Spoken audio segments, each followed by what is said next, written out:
अच्छा का हो सुना बोला तो हर बार बधनिया दतिया हो देखी हो तेल सारा संगतिया हो एही रोहन से लागो तारिस्ता टूटी। ए राजा हमार बात सुनी। अरे नैहर छोटे ससुरा छोटे भले फोनवा फोटे बाकी रे लगा बनावल ना छोटे बाकी रे लगा बनावल ना छोटे। अरे का कहलो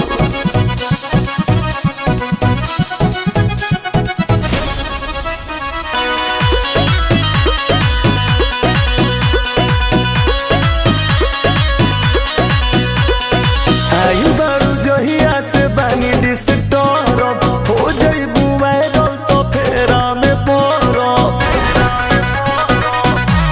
ए राजा हो हम कमाई $1 न जाए के परे बहरवा हो कि हमारा काला पे करी न हाला लग जाए नजरवा हो। तोहरा दुबई है सूती उठी। अरे नैहर छोटे ससुरा छोटे भले फोनवा फोटे बाकी रे लगा बनावल ना छोटे बाकी रे लगा बनावल ना छोटे।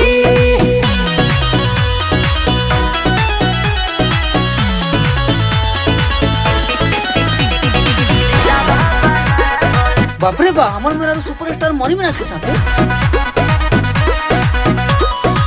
मानी लो बात ये धानी मुकुल के इज्जत डुबावाना तू हमारा कुल के। कि हमार सखी हमके आइडिया बतौले बाड़ी जी रील फिल्म में बनावे के सिखौले बाड़ी जी। तुझे याद खोजियो तारे घूटी घूटी। अरे नैहर छोटे ससुरा छोटे भले फोनवा फोटे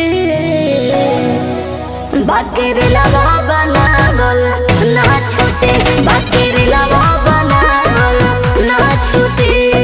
ई का कहलू ए हमर श्याम सुंदर आज जवन लोग हमरा के देख के हंसा तानू एक दिन उहे लोग आके हमरा से फोटो खिंचवाई आ ई बात रउआ के समझ में आई ना काहे से कि रउआ अलकतरा बानी आ रउआ जाई दिहाड़ी कमाई आ हमरा के फिल्म में रील बनाबे दी। हाँ हाँ ठीक है बा अब तो घरे घरे मौगी से रील बनावता हमरो मौगी बनावो लोग से का मतलब बा।